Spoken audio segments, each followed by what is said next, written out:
And today we're going to be discussing all things webinar. So if you've been running a webinar and you've been trying to figure out how to fill out those seats and how to get more people in your webinar that are really engaged, then this is the right podcast episode for you.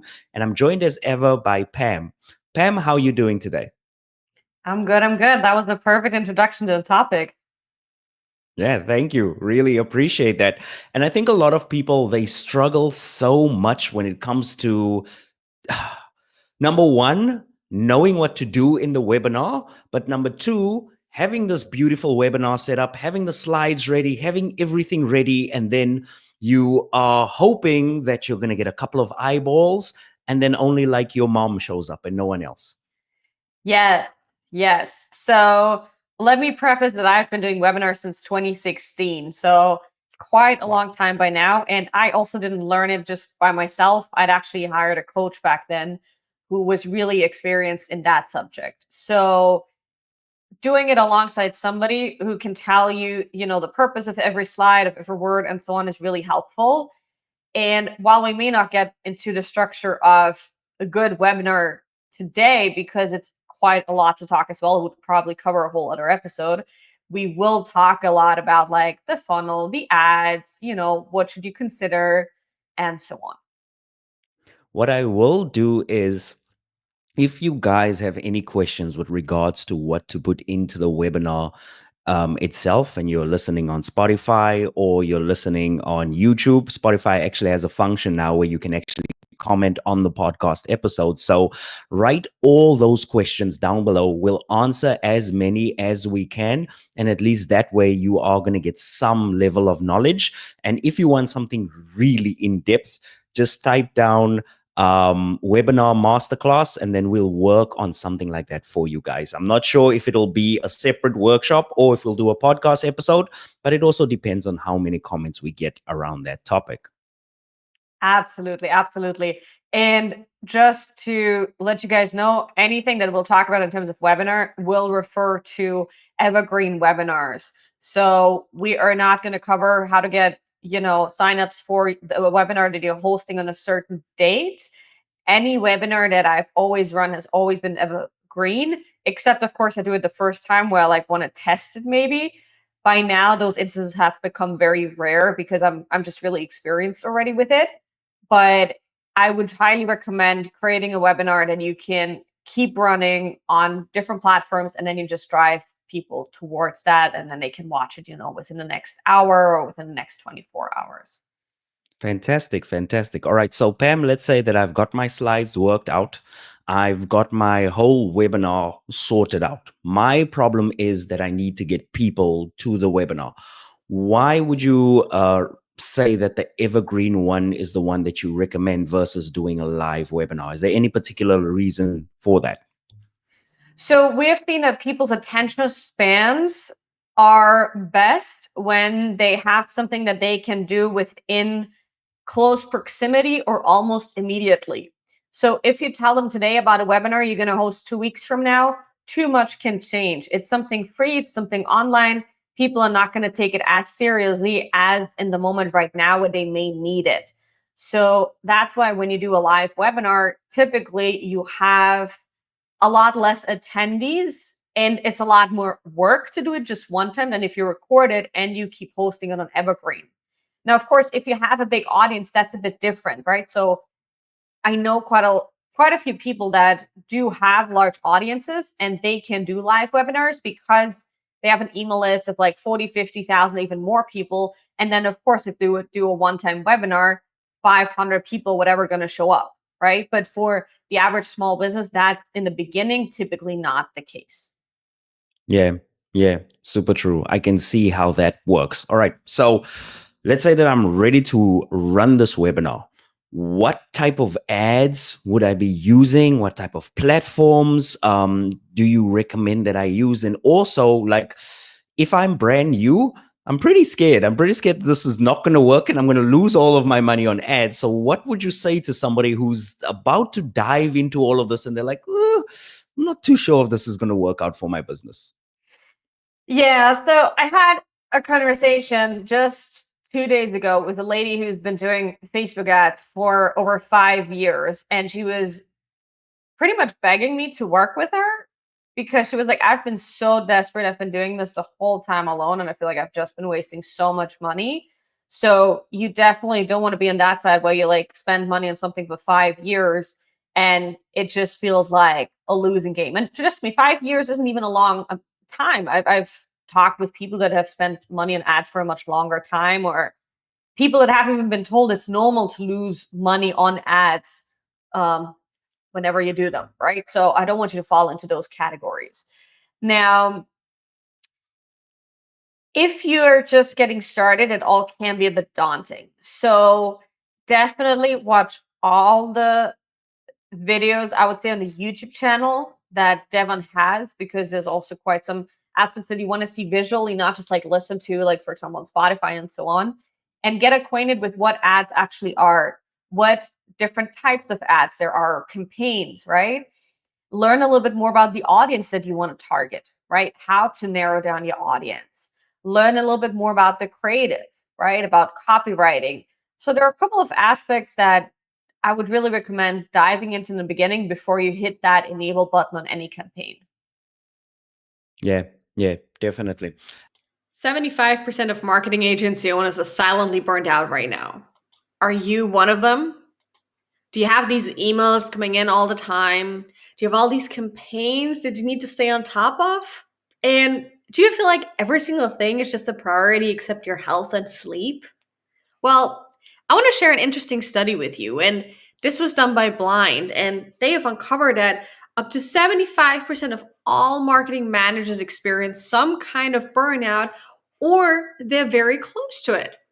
And maybe that sounds like you right now. And here's the thing, I've been personal in situations that made me feel tired, worn out, wish I had some sort of a kind to tell me if I'm right or wrong, or if this is normal, or if this is actually an ongoing problem for me.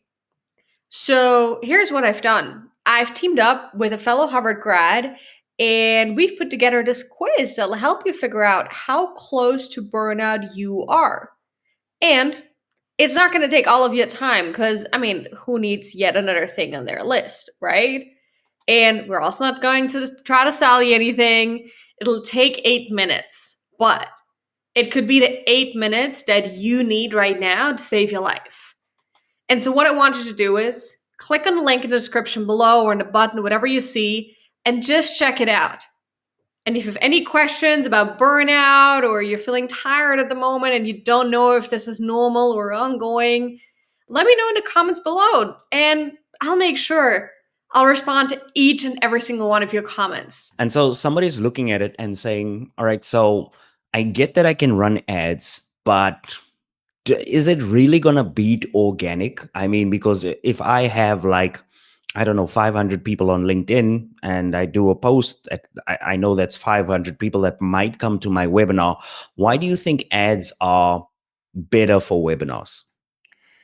So I'm a heavy LinkedIn user. I like LinkedIn. I think it's the best social media platform that we currently have out there.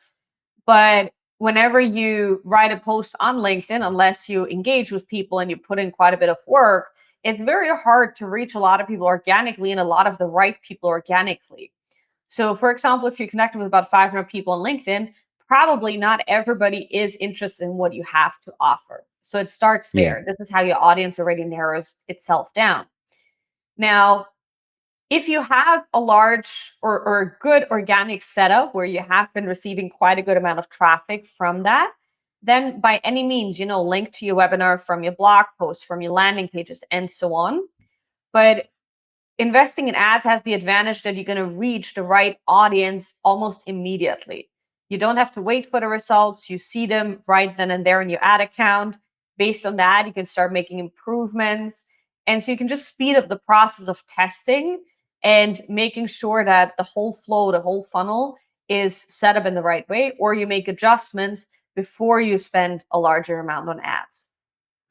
Yeah, that's super true. And I'll speak from personal experience because I've also been running these Evergreen webinars for the longest time. And there's I think the problem is a lot of people think that a 500 followers on social media means 500 people are actually interested in what you're going to do next. And that's not the case. Some people are just spying on you. Other people are coworkers. Other people are family members. And when you narrow it down to the people who are actually interested in what you do, of those 500 followers, maybe everybody's interested in you, but not maybe everyone is interested in the specific one thing that you do. And I think that's a big, major misconception. So what I did was I thought I've got this big following on YouTube.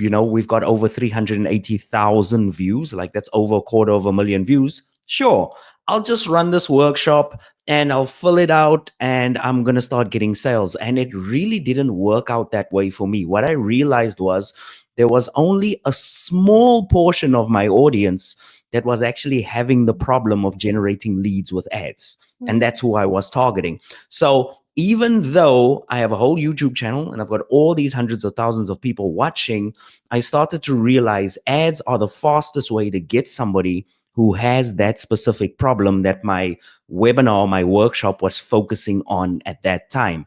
And so I really had to make that big mental shift from, oh, let's go completely organic to, oh, actually, the ads and the organic work with one another. And that's really the sweet spot.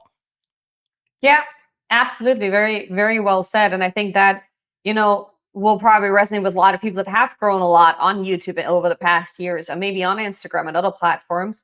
And like, okay, I got all this audience now, but how do I actually monetize them in a way that's effective for me and my brand? Yeah, definitely. There's also a whole bunch of people out there that say, "Hey, but if I push out these ads to complete strangers, I mean, they're not going to know me, they're not going to know my brand, and they're not going to know what I do. So why, like, who's actually going to click on my webinar ads? Like, who would actually just see an ad for webinar and just sign up for it?" Do you find that like people come with that objection from time to time? A little bit. I think if you have the right creative and the right ad copy, that's really those are key, right? You got to show people in the ad copy that you understand their problem better than they do. And you also got to make sure that at every single step along the funnel, you only tell people about the next step. And what I mean by that is in the ad, you tell them, hey, there's a webinar, register for it. On the landing page, you say, hey, there's a webinar, give me your email.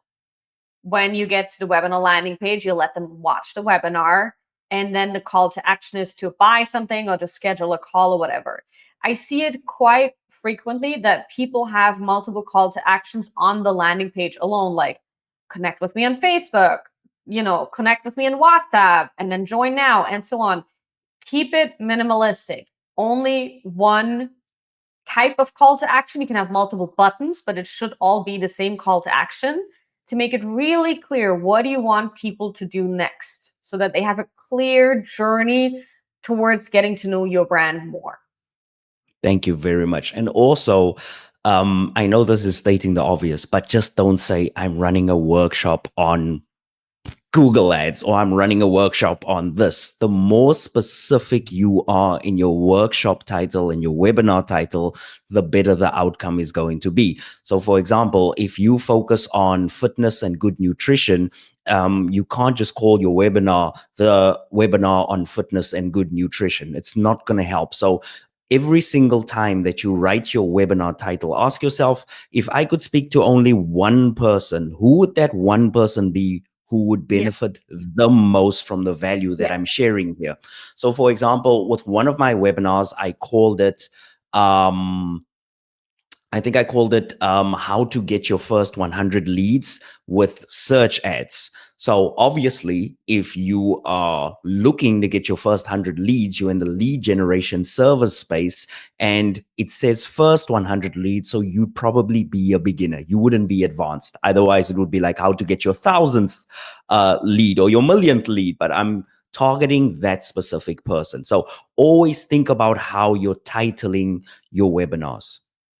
Yeah, and if you feel like you have a little bit of an issue with that, what I figured is that a lot of the AI tools by now know quite some of the bigger names in the webinar space. So, for example, 2016, I worked with Russ Ruffino. There's obviously Russell Brunson, so they all seem to start with Russell. But if you use, for example, these two guys, which have been among the most successful in this space, really, and tell ChatGPT or Claude or whatever to help you give you a title or copy for the ad based on that, it goes a long way. Like, it's incredible what these tools can already do. Yeah. Now let's talk a little bit about the ad itself, because I think a lot of people will say, yeah, whatever, I'm going to run the ad, and then the ad is going to take them through to the website, then they'll sign up for the workshop. The hardest part that I find when I'm coaching people or when I'm talking to students is they talk too much in the ad, right? Or they give away so much information in the ad that it's like the ad becomes a little mini webinar workshop in itself.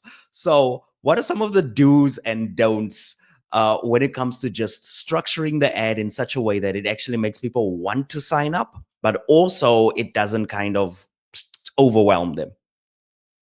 Yeah, I would simply test different types of ad copies, different types of creatives, right? Obviously, if you do Google, then YouTube, like, test different lengths, test different call to actions, and the data will tell you pretty quickly what's working and what's not working. Yeah. Typically, I also find that, so for example, in our case, when you redo creatives, right? So when you rewrite the ad, the second or the third or the fourth draft of the ad is actually the one that you want to use. So a lot of people, they create the ad once, they run it, they get bad results back, and then Yes. they're like, this is not working, this is completely not working, my business is a failure, no one wants my products, I'm going to be homeless, I'm going to live under a bridge because this is not working. And they go into this giant death spiral of all the bad things that happened when, hello, dude, when you were in the pool for the first time trying to swim, you probably weren't a good swimmer. You had to go again and again and again. Yeah. Ads are exactly the same. Yeah. And I had this discussion like this week quite a bit where people were like, I didn't even know that I could create more than one ad per ad group or ad set, right? So for everybody out there, you can create multiple ads in an ad group or ad set, right? So definitely make use of that. And it doesn't Yeah. cost you more. It just, whatever budget you set, the budget gets spread out across these ads, and then Google or Meta tests it for you. Yeah. That is super true and super important. Pam, the next question that I guess people are going to ask us is, well, it's a twofold question. The budget and the platform. Which ones do you recommend and why do you recommend them? So typically the question is either between like running video ads, so YouTube ads on Google Ads, or Meta ads, right? My favorite so far has been Meta ads, to be honest, but I've seen equally as good results on for YouTube ads, right?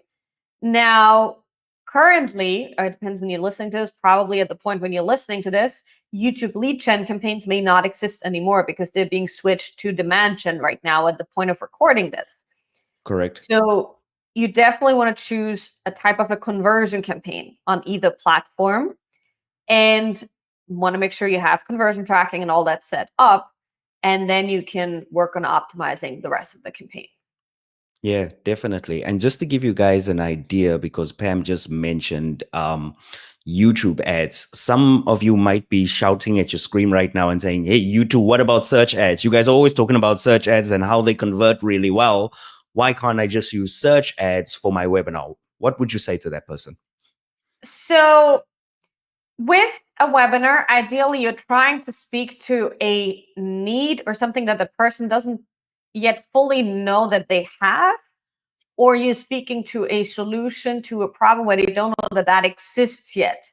And if somebody doesn't know that it doesn't exist yet, they can't search for it because they might not have the right words for it, which is why we want to go for kind of like more heavy imagery, videos, and interests where people see the ads in most likely those situations when Google or Meta determines that, hey, this might be a really good moment for them to check out this solution to their potential problem that the algorithm has determined, because we know by now that any computer pretty much knows a human being better than even your partner. So yeah. Yeah. I always tell people this as well. Um, when you run a search ad, there's no personality in a search ad, technically speaking. It's more for a service-based business. It's somebody who's already specific that knows what they're looking for.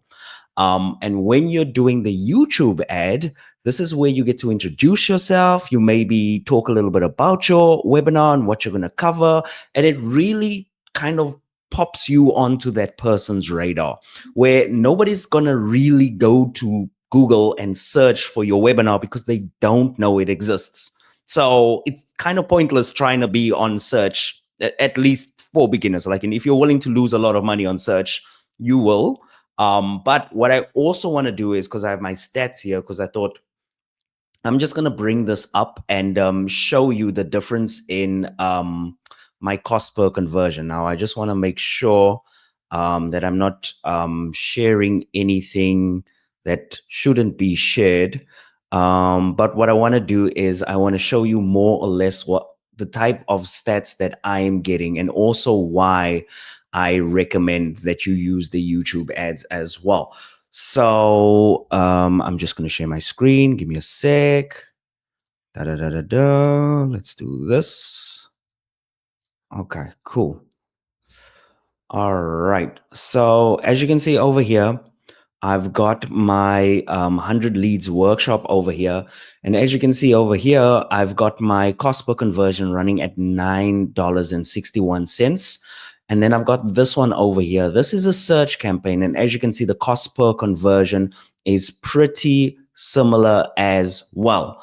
However, there's also been times when I've ran those same search ones and I've gotten like one lead for my webinar that cost me like $206. And this is the problem. You're probably going to see this type of result more often than not when you run these types of ads. Now, you'll notice one thing as well. You'll notice that the click-through rates on the search ads are much higher than the ones on the YouTube ads, but you'll notice that the cost per conversion here is still like kind of less. So how does that work? Isn't click-through rate supposed to be like a major metric? Well, sometimes what happens is people are clicking on the search ad just because they're curious and they just want to see more about the workshop. It doesn't mean they're necessarily going to sign for the workshop, because remember, they don't know who you are or what you're selling or what you're trying to teach them. So it's typically better for you to go with the YouTube ad, because as you can see over here, your cost per conversion is going to be lower. And also, I'm getting more bang for my buck. If we look at just our clicks, I'm getting a much better bang for my buck out of the YouTube ads versus the search ads. Yeah, very well said. Very well said. Yeah. So And so as we're going through this, right, and we're talking about the ads and we're talking about the signups and which platform is better, what typical cost per conversions or what typical cost per website signups do you see when it comes to meta ads? Because I'd be very interested to know. So ideally, it would go as low as 3, 4, $5. We have some ad sets or some ads within certain ad sets that are lower than like $1, but that's almost unheard of or unseen. It always depends on what you're selling at the back end, right? So the higher the cost of whatever you're selling on the back end is, the higher the cost you can allow your ads to have for a conversion or registration, right? So sometimes I'd be okay with, let's say, $100 cost per registration, because I know every fifth customer is going to buy my product of, let's say, 5,000 or 10,000 bucks.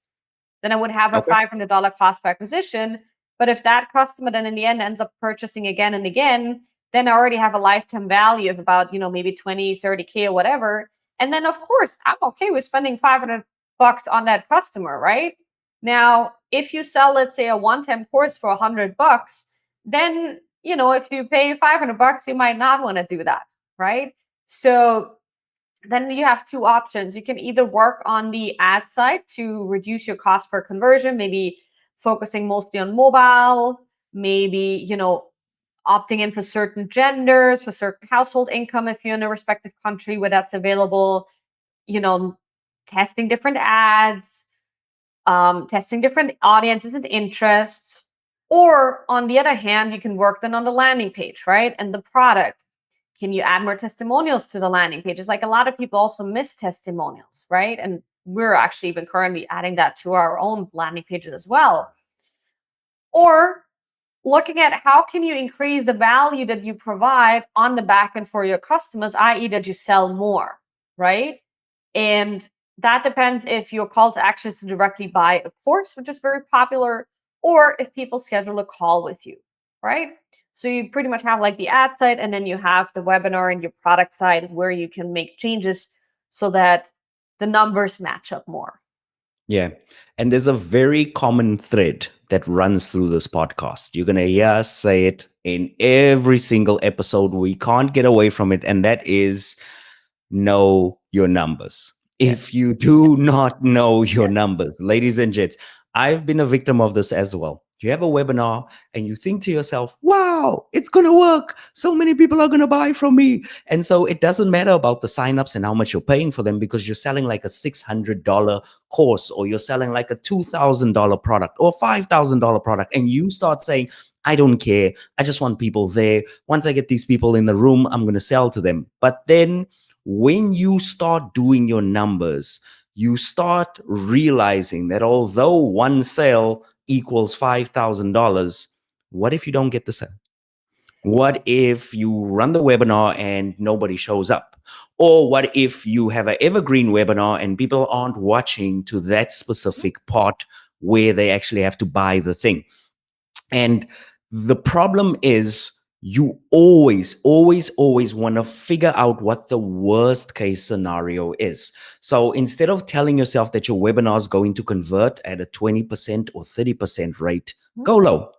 Tell yourself, what would I do and how would I break even if my webinar was only converting at a 1% rate? So for every 100 people I got, maybe only one signs up. And by the way, these are like normal, like 3 to 5% rates.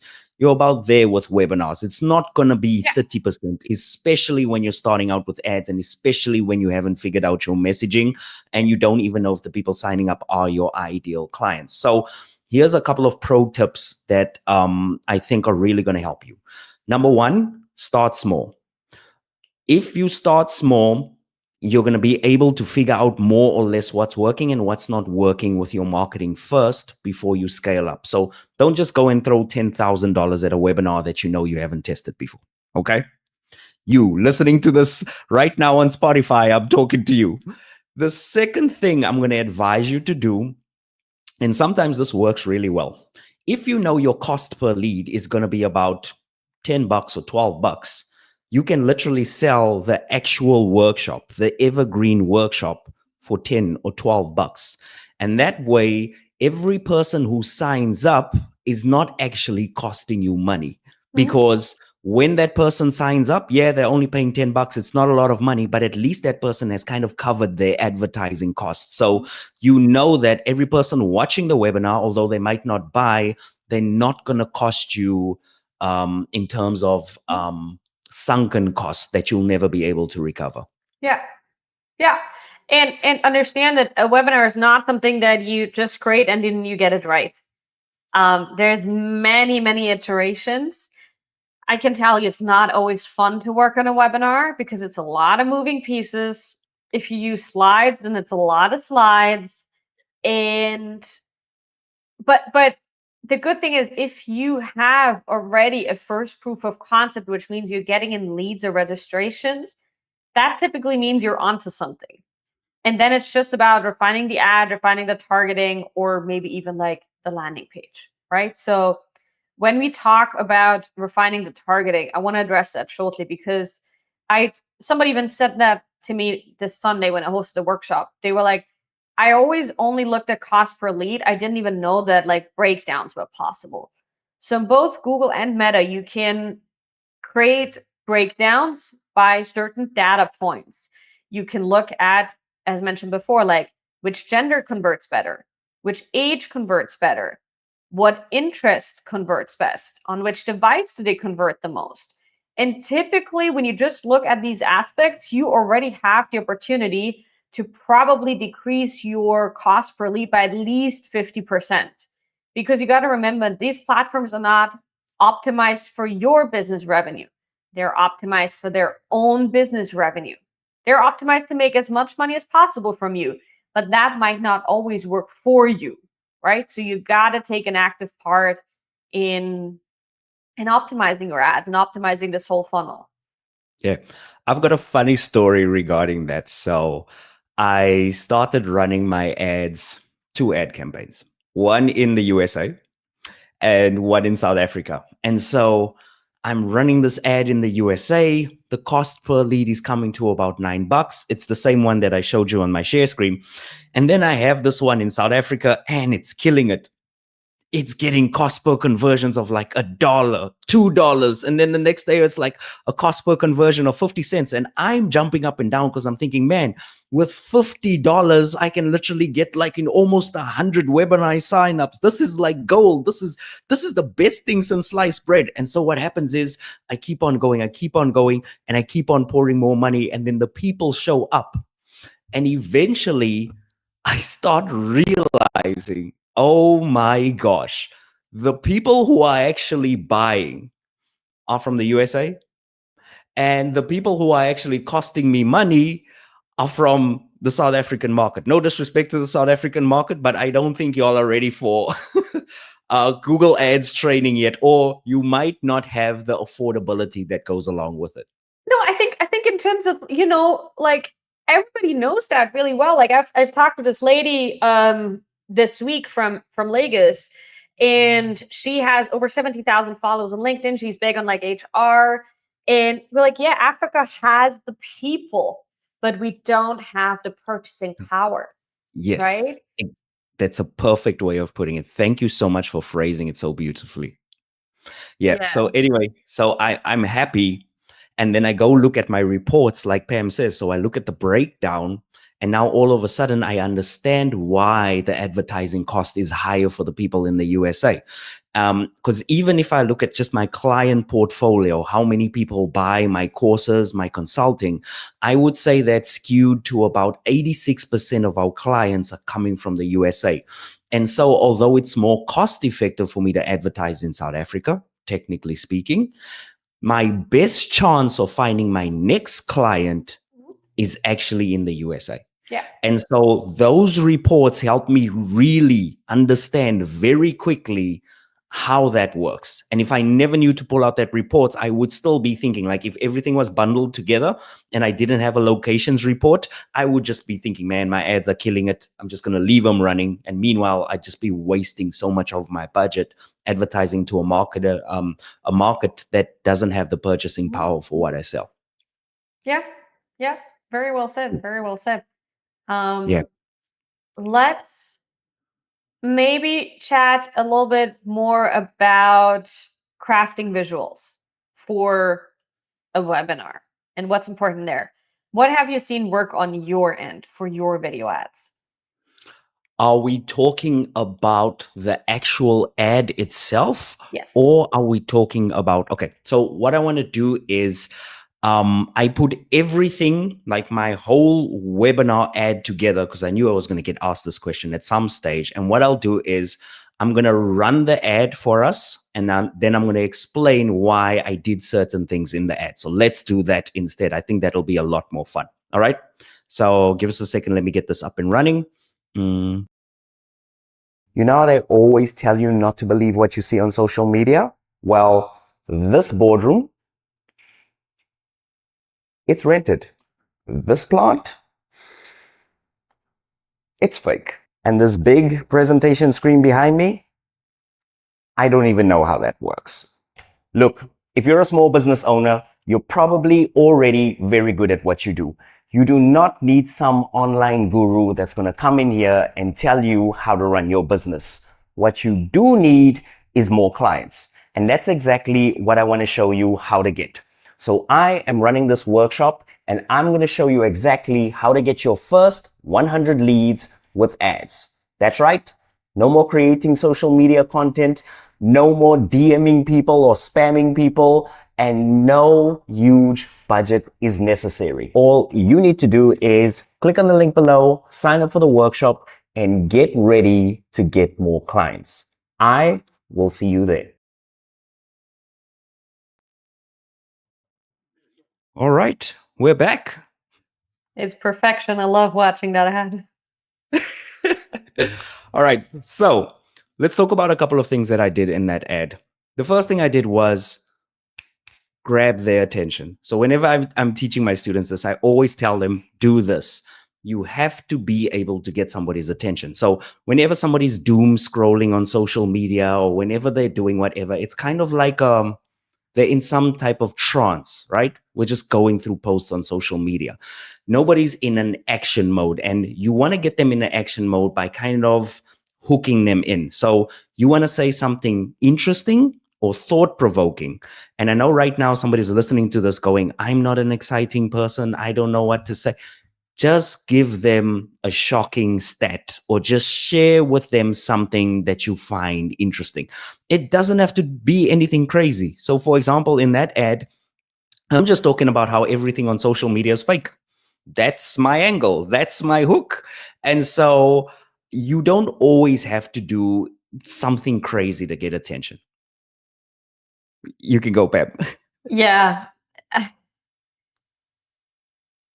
Where do I start? I think, if you don't know what to do, again, use AI. Go to ChatGPT, go to Claude, go to Grok, whatever you want to use, and ask them, right? Give me a hook for this landing page, right? And submit the copy of the landing page to the AI tool.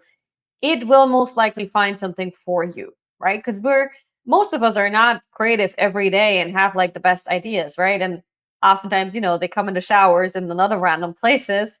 So use And the please don't take your video in the shower, please. We don't want that as well. You never know. From up here, it could work. But anyway, Maybe. for a shampoo brand. Anyway. Oh God, this is going far. So use AI, use the tools available, right? Like I think in this day and age, you don't have any excuse anymore to not do something because there are literally all the tools available to help you do whatever you want to do. Yeah, definitely. And also when you're doing the creative, when you're putting everything together, it's important. This, guys, I'm gonna say this 6 times on this podcast episode, and it's very important. The ad is like a trailer to a movie. Mhm. You do not have to tell them every single thing that's going to happen in your workshop. You don't need to tell them every single thing that's going to happen in your webinar. And you do not have to spend 5 minutes on your credibility and why they should click on it's going to make people yawn. It is boring. You do Yeah. not want to do that. What you want to do is, and I like to do this experiment, shoot a 3-minute ad. Okay. And then after you've shot a 3-minute ad, go and look at it again and ask yourself how you can turn a 3-minute ad into a 60-second ad or a 90-second ad. And after you have a 90-second ad, go and look at the ad again and ask yourself how you can turn it into a 45-second ad. And what you'll find is you're taking out all of the useless information that they're going to learn anyway on the webinar. I'm not saying it's not important, but right now, it's not the most important thing. And eventually, you're going to have a very condensed version. Mhm. So you'll see that, for example, on that ad that I showed you guys, I wasn't talking about what we were going to cover. I didn't go deep on the stuff that's going to be inside. I didn't even tell them who I was when you really listen to it. Like, I didn't mention all my accolades and the fact that my granny loves me more than all the other grandchildren. None of that stuff. None of that stuff. All you want to do is give them a little bit Mhm. of a taster of what's inside and get them to click. That's it. That's the only job of an ad. Yeah. Yeah. Very well said. And Devon, if you like, I can also show one from the Facebook side that's been running the best for us so far. Yeah. Yeah. Let me see if I can share my screen.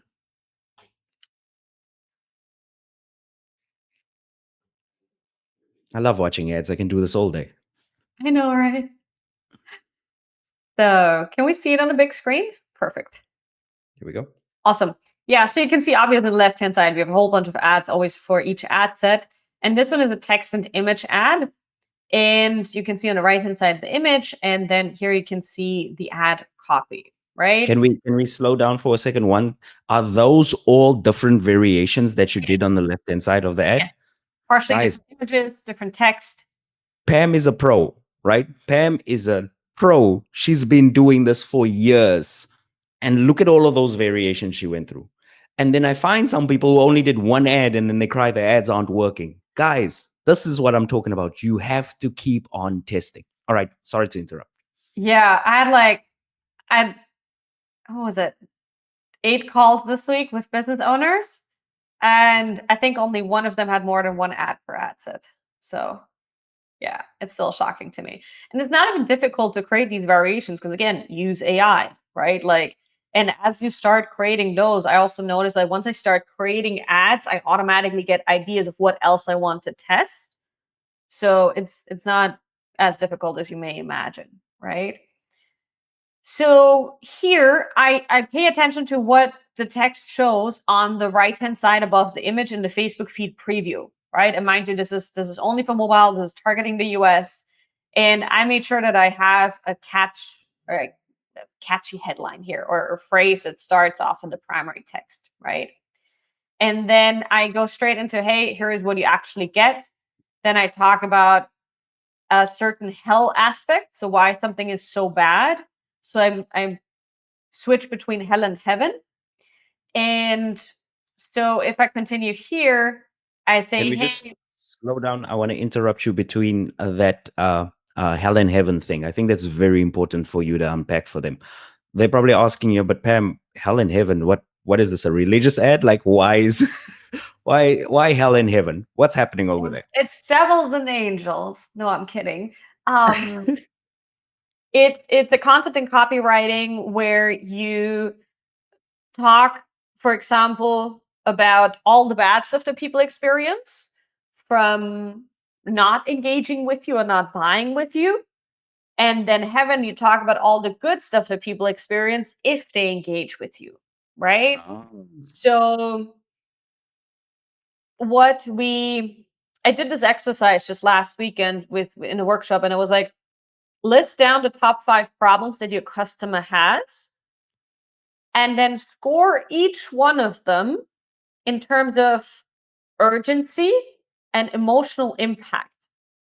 And the higher the urgency of a problem is, and the higher the emotional impact is, the more you should talk to it in your ads. Wow. I love that. I Right. love that. So I'm happy. Let me see if I can pull up a screenshot of the worksheet. I'm absolutely Okay. okay for everybody who's watching this on YouTube to copy paste this. Yeah. Here we And go. by the way, if you're not watching on YouTube and maybe you're on Spotify, just switch over to video. If you're listening on any other podcasting app, if you go to Neptune Design, you're going to see, if you go underneath podcast, you will find us over there and you can switch to the video version of this. All right. So let me just add this to the stage. Man, we got a lot of screen shares going on here. Give me a second. All right, cool. Yeah, perfect. So here you can see the pain points or hells, right? And I list pain point 1, 2, 3, 4, 5, and then I score them in terms of urgency and emotional impact. And then at the end, I can say, you know what? What are my highest rated pain points, like the top 2? And then I can create an ad copy according to that. And you can apply this to your Google ads, ad to your Meta ads, whatever you want, pretty much. Lovely. Absolutely lovely. All right. So can they screenshot this or do they need to sign up somewhere to get it? Nope, they can just screenshot it. That's yeah. So obviously, Right. feel free to, don't copy the ad. Don't Yes, copy what please. we do. At least make an effort to go to AI and say, "Hey, can you change this up so it helps me?" Right? Yeah, people tend to just copy the ads. I don't know what people are going to learn pretty quickly that you're not Pamela Wagner, guys. Yes. I'm just going to say that. Yes. As All right, only one of cool. us, trust me, you don't want to have more of each one of us. So I could get a lot more podcast episodes done if I did. All right. We've been knocking out 5 at the same time. Um, so yeah, I switched between hell and heaven, right? And again, if you're watching this on YouTube, feel free to stop the video to read through it. I implement some urgency, right? And then I say, hey, go to this link, and I add the link again in the copy here to take people to the webinar, even though if it's already in a different aspect and part of the ad as well. Now, some people may say, oh, but that copy is so long, people are not even going to read it. I always recommend testing short versus long form copy. Test a Yep. couple of sentences versus long form, which is almost like an essay, where you already, I kind of want to see you teach them something in the ad, but the point with most of the ads is not to teach people. The point is to create a mindset shift. No matter what you sell, the point is always to create a mindset shift to get them in the right mindset to buy your product, right? So here I want to have them understand, hey, the problems that you have, they're actually really, really bad. And guess what? Here's a solution for that. And it's not just ads, it goes far beyond that, right? So that's Yeah. the rough breakdown of this ad here. Phenomenal, phenomenal. Thank you so much for that, Pam. Really appreciate you sharing that with us, man. You didn't have to do that, but I appreciate you for doing that. So, all right. So I think we've covered the ads pretty comprehensively. Now, we all know that there's stages to this. So we talked a lot about the ads. Now, earlier on, you were mentioning the funnel. Let's just give them a tip for every section of the Evergreen funnel. So a tip for the landing page, a tip for what happens after they sign up, and then a tip for maybe the emails that come after they do it. So what would be your landing page tip? You share one, I'll share one, and then we'll do one for the webinar page and then for the email follow-up. So landing page tip. Countdown timer. Tell people you have a limited availability to watch this, either an hour, 24 hours, whatever. That's excellent. My tip for them is walk away telling them tell them how they're going to feel when they walk away from the webinar. So say you'll walk away feeling confident, you'll walk away feeling clear. At the end of this webinar, you are going to have an exact strategy for growing your business. And when they see that on the landing page, they understand, I'm signing up for this because I want to leave feeling like this. And it's always better to tie it to a feeling, because a lot of people, they feel overwhelmed, they feel anxiety. You might be the coach and you might have figured it out, so you might forget that other people feel that way. When I look at the Google Ads dashboard, it's pure joy to me. I'm like, oh, lovely numbers, graphs. Other people look at Google Ads dashboard and they're like, oh my gosh, look at all of these numbers and graphs. So we're both looking at the same thing, but our mindset is different. So you have to put yourself in the shoes of a beginner and tell them that after this workshop, you're going to look at the Google Ads dashboard and you're going to feel excited because you're finally going to know what all of those numbers and graphs mean. And you're going to use that to grow your business. So that is my tip for landing pages. Yep, perfect. For the watch page, yep, have the call to action button clearly visible without me having to scroll much. So that's key, because you want people to take the next step. Do you have testimonials underneath your watch page thing? Because I see a couple of people do that. Or do you just have like the video and then the button that says get the thing? We are currently in the process of adding them. So I don't think, I'm just checking if we have already added them, but this was literally a discussion we had this week. No, we've added them already. Yeah. Lovely. Lovely. Yeah. Excellent. So for the watch page, my advice to you is sign up for your own webinar and go through the watching experience at least once. There might be a couple of things that you didn't even think of. Like, for example, I once had this thing where when people signed up, there's a button that's supposed to appear at like 45 minutes for them to buy or to get the thing. And what happened was I set the timer wrong. So what happened is, like, the sales pitch is I haven't even started the sales pitch and already the buttons appearing. And I'm like, and this is completely out of sync because they haven't even heard what I'm offering. And then, so please test people. Happens to everybody, to be honest. Does that happen to me as well? So yeah. Yeah, definitely. I mean, it's not a bad thing. Like it's only a button, but also you want a seamless experience when somebody's watching your workshop. All right. So let's say they've watched the Evergreen workshop. Pam, what should we expect? What would be reasonable to expect for Evergreen workshop that's running ads? What type of conversion rate? I know this is industry specific, but from what you've seen. Yeah, I'm trying to pull up our And I track guess it also depends on actually. the call to action. Some call to actions are like book a call. Other call to actions are like actually pay me dollars for this specific thing. So yeah, what type of data should we expect from that?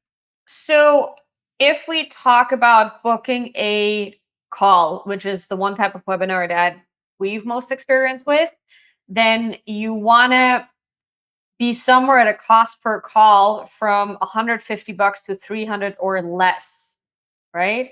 There's people who, only pay like 40, 50 bucks per call, which is amazing. But again, when you talk about a call and selling services, we talk about selling high ticket offers. So we're at the end, you sell something that's at least 5,000 bucks, right? Okay. So that would be ideal.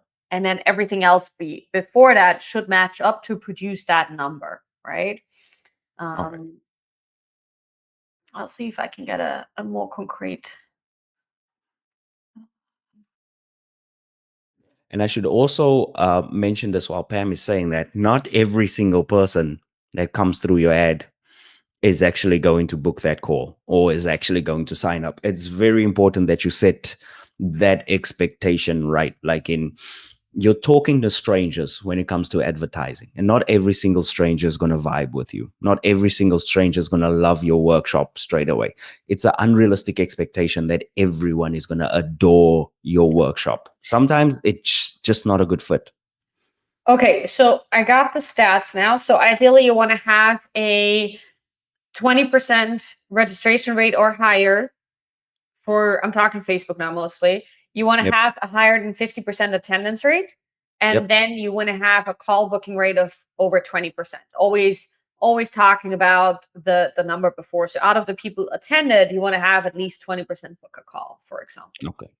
Excellent. Excellent. Excellent. All right. So that is the entire funnel. And now we get to the bottom of the funnel. They did not buy. What do you do next? Pam, any tips for that? Like how to make people more aware of the next step. Yeah. Like the email sequence specifically that you send out after the workshop is done. Yeah.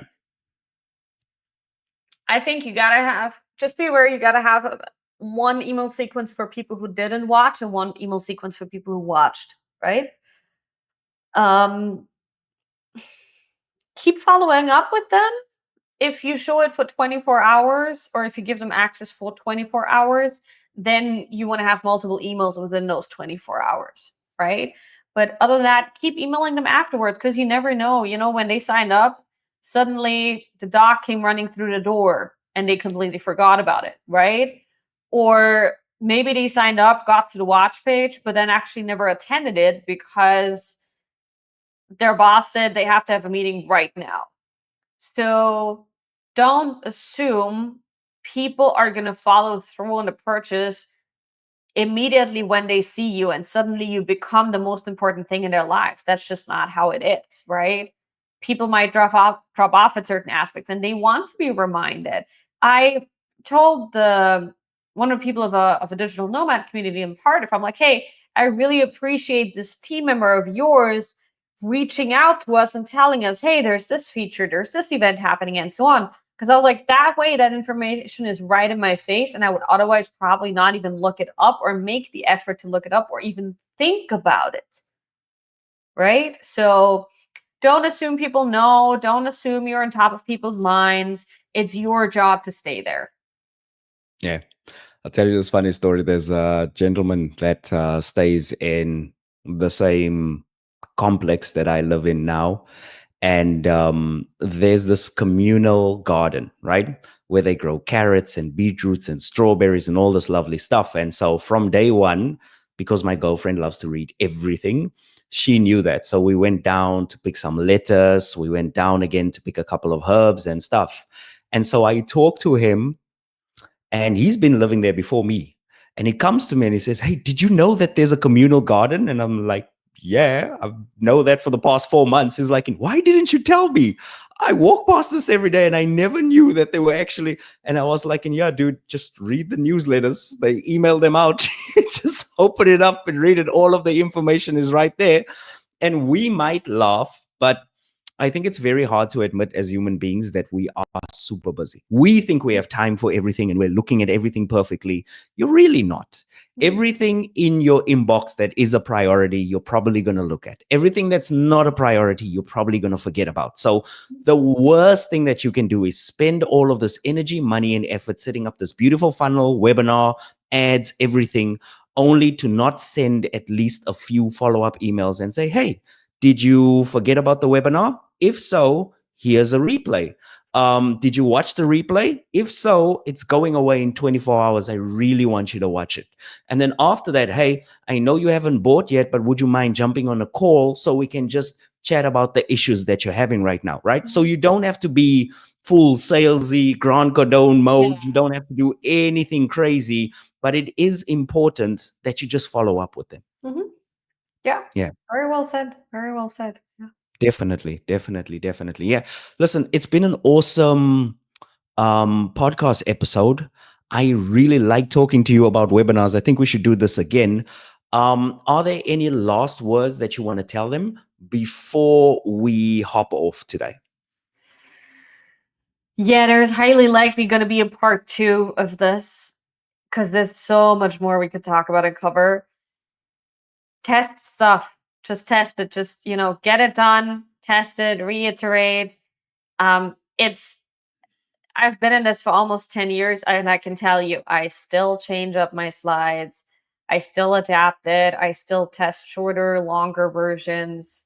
I still create new ads, new creatives. So to a certain extent, the work never stops. Yeah. The myth of just set it and forget it. Definitely. Nobody I know, and I know hundreds of people that do webinars and have done them. Very rarely is it really like, "Oh, I've just been running it for years and that's it," right? Most of them had to adjust or adjusted certain aspects along the road. Yeah. And my piece of advice to you guys is just to enjoy the process. There were times, and I'm not going to lie, it's very hard when you do a live webinar, right? I know we talked about evergreens, but it's very hard when you do a live webinar and only like 4 people show up. It's very hard when you do a webinar and maybe nobody shows up. But what I always looked at it is like, okay, this is an opportunity for me to practice my slides. Why? Because if I practice my slides, I will become fluid. And it's that fluidity, it's that confidence in what you're saying, and it's that belief that gets somebody to convert on your webinar. It's not necessarily about the information. It's more about the person investing in you and believing that you are the person that's going to help them solve that particular problem in their business or in their life. So the more that you come across as confident and full of conviction, the more it'll show up in your conversion rates. Now, if you are the type and you're like, and you're all monotone and you're kind of just trying to get through it as fast as possible, they're going to feel that and they're going to try and get through the webinar as fast as possible without actually listening to what you're saying. So bear that in mind. If you want engagement, be engaging. Yeah. Very All well right. said. Guys, that's it. We will see you on the next one. Thanks so much for listening in.